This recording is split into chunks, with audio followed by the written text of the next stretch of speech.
antes de começar mesmo, agradecer aí a oportunidade ao Estúdio Fátima Toledo.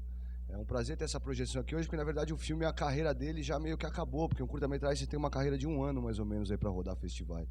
Então ele já está um tempo assim na gaveta, em função da vida dele em festivais que acabou. Então retomar o filme, fazer uma projeção dele atualmente é um prazer. Um lugar lindo que nem o MUBI aqui, com vocês e com rever a equipe aqui. Então eu queria agradecer a todos a presença aí e ao estúdio novamente, Flávio. Valeu. É um prazer todo nosso, Francisco. Eu queria começar te fazendo uma pergunta.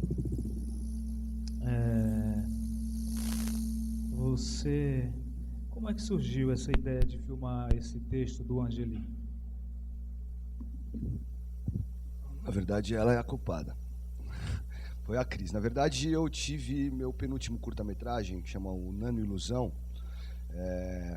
A Cristiane foi a protagonista junto com o Alexandre Borges. E aí a gente fizemos esse filme e foi uma identificação imediata, assim, né, Cris? A gente se afeiçoou bastante, tivemos uma proximidade muito grande. E a Cris, ela me apresentou esse roteiro que ela tinha escrito com o Angeli na década de 80. Ela é muito amiga do Angeli, participava das fotos novelas da Chiclete com Banana, enfim, tinha toda essa proximidade aí com o texto dele, com a obra dele. E ela tinha esse roteiro na gaveta desde a década de 80, quando ela tinha feito. Eu lembro que ela até me deu o roteiro, ainda estava toda datilogravada em máquina de escrever, numa folha toda amarela. Então é bem jurássico também, o próprio roteiro era assim, né? Era jurássico. E aí ela me deu esse roteiro datilografado, eu ainda passei a limpo ele no computador. E aí a gente começou o processo de desenvolver ele para filmar. A gente ganhou o edital da Petrobras. E com o edital da Petrobras já abriu algumas portas para a gente conseguir viabilizar ele com essa qualidade, essa infraestrutura toda. Então, na verdade, surgiu aí da Cris, que me apresentou o projeto. Eu ia te fazer a segunda pergunta, era como é que você escolheu os atores. Então, está mais ou menos explicado. Depois veio o Bortolotto, né? Como é que vocês se aproximaram, assim? Como é que foi essa... A Cris, ela me apresentou, então já era para ser. Ela até num dado momento, ela comentou comigo na época que ela não tinha mais idade para fazer uma virgem. Muito pelo contrário, eu acho que a figura também ninguém acreditaria mais, né? Porque já é uma figura também... sempre trabalhei com muita coisa relacionada a erotismo, a sexualidade. Falei, isso eu tinha que ter filmado 20 anos atrás, vou filmar agora, não sou mais eu. Aí o Angeli e o Francisco falaram, não, é você sim, porque tem uma pegada de cartoon, e no cartoon não tem esse papo de idade, né? Super-Homem não tem idade, Maratara não tem idade, Rebordosa não tem idade, é uma coisa... Então, aí eu fui novamente convencida. Porque quando surgiu a ideia, era para eu fazer. Eu nunca tenho uma ideia de alguma coisa que não seja para eu ser a atriz. Escuta, né? A gente não vai atrás, captar recursos, fazer não sei o quê, armar um projeto, escrever um roteiro para outra atriz fazer. Até porque eu normalmente não me encaixo no projeto de outras pessoas. Ou eu sou chamada e olho e falo, meu Deus, mas isso aqui não tem nada a ver comigo. Porque você não chama a não sei quem? Eu indico a atriz para o diretor. Porque eu falo, não sou eu para fazer esse papel. Eu não tenho muito como atriz essa coisa de querer ter uma versatilidade, querer passar por todos os registros. Eu não tenho essa viagem. Eu tenho a viagem de fazer o que eu gosto, o que eu quero falar, o que eu quero fazer, o que eu curto e o que é o meu melhor mesmo. Eu não tenho... Me chamaram para fazer uma caipira num filme. Eu falei, meu Deus, eu vou ter que ficar 1 ano fazendo workshop para conseguir fazer uma caipira. Eu não tenho esse tempo. Eu não tenho essa disponibilidade. Por quê? Porque não é o projeto que eu quero fazer. Se fosse o projeto que eu quisesse fazer, eu daria esse tempo, né? Então, acho que é meio por aí. Até você perguntou por que o Zé Celso não tem tempo para fazer alguns projetos. Porque a gente tem os projetos próprios. Então, quando a gente faz um projeto em cinema, a gente tem que estar muito afim, porque cinema é muito demorado. Você passa o dia inteiro lá. Então, tem que ser o projeto da sua... No meu modo de ver, tem que ser o projeto que venha junto com o projeto de minha vida mesmo. E falando nisso, Cris, assim, por quanto tempo vocês ensaiaram? A pergunta serve para os dois. Ensaiamos 1 semana, né? Foi isso, né? 1 semana. 1 semana. Até começar a rodar. Primeiro com a questão do... Porque a Cris, ela entrou no projeto quase uma produtora, assim. Na verdade, ela tem uma questão... Até a gente está com um projeto agora de um longa-metragem, que também é uma adaptação de uma obra da Angeli, ela é produtora do filme junto com a gente. Então, o que ela quis dizer, eu acho que essa questão do envolvimento, quando entra também, é um envolvimento mais intenso do que simplesmente sua atuação. Então, na verdade, todo o processo, até o Mário, você perguntou ao início da outra pergunta, a gente decidiu juntos, né? Porque a gente estava na jogada. E aí, o Mário tava fazendo, acho que o Kerouac, né, lá na Rússia. Vamos lá, e ele tem essa questão meio...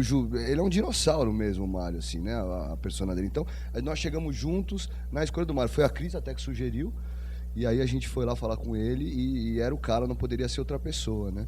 Então, essa questão de ter, na verdade, a persona dos atores muito bem encaixada ao personagem. Porque a Cris, por todo o histórico dela com os trabalhos com a sexualidade, sensualidade, interpretar uma virgem já é uma coisa muito interessante, né? Já tem uma ambiguidade que eu acho que cabe muito bem para o personagem dela. E o Mário ser um dinossauro por natureza. A ponto que a gente foi lá no lugar que ele mora, no apartamento dele, para pegar objetos para colocar no próprio cenário.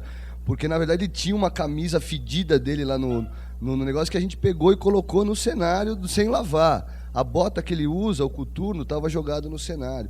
Então, na verdade, não poderia ser outros atores. Eu não vejo esse filme sendo interpretado por nenhum outros atores, assim.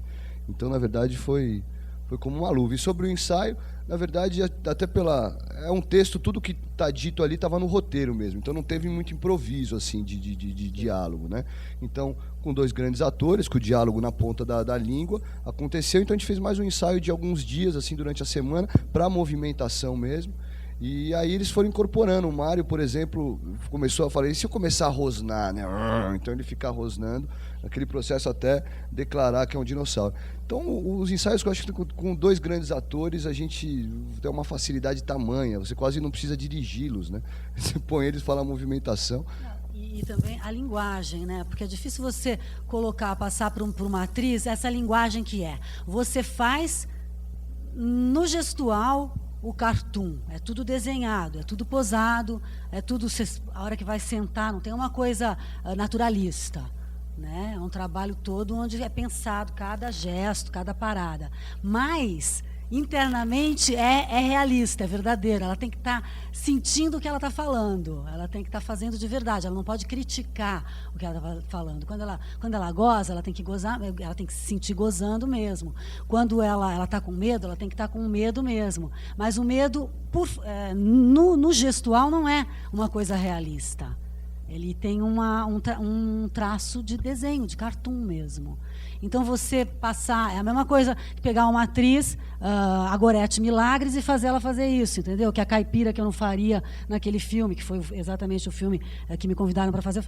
A Gorete Milagres, você trazer ela para fazer isso, ela teria que fazer 1 ano também de workshop para poder conseguir chegar nessa linguagem que a gente pretendia, né? E a minha história com o Francisco, quando ele me convidou para fazer Nano Ilusão, foi muito engraçado, porque como eu faço poucas coisas, as pessoas têm... mas ela topou fazer teu trabalho, né? Porque ela não topa fazer nada, né? ela nunca aceita. Mas foi incrível, porque o Fran me deu o roteiro, e quando eu li, eu falei, nossa, isso daqui é bem estranho, eu não entendi, eu quero fazer. Então, eu gosto de fazer uma coisa que me instiga, que eu não entendo de cara, né? Eu falei, nossa, aqui tem alguma coisa assim.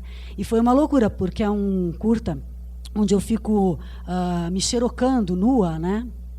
E eu tive um envolvimento com a máquina, né? De semanas, que eu fiquei, quase me apaixonei pela máquina, né? Então, foi um trabalho... Era inverno, ela chegava às 8 da manhã na minha casa, tinha uma máquina de xerox assim na sala, eu morava num apartamentozinho ali na Zona Leste, chegava, a gente fechava, ela ficava nua e ficava fotocopiando o cego. Aí meu pai, uma hora entrou no carro e falou, vocês estão trabalhando, né? Segunda-feira é essa hora. Essa hora. Primeiro, troca esse microfone comigo. Então, só para fechar isso, a escolha dos atores eu acho que é fundamental, assim, acho que tem que escolher a dedo, não literalmente, mas escolher, porque pode acabar com o filme ou como pode acertar a ponto de chegar nisso que eu realmente não consigo visualizar outros atores fazendo esse filme.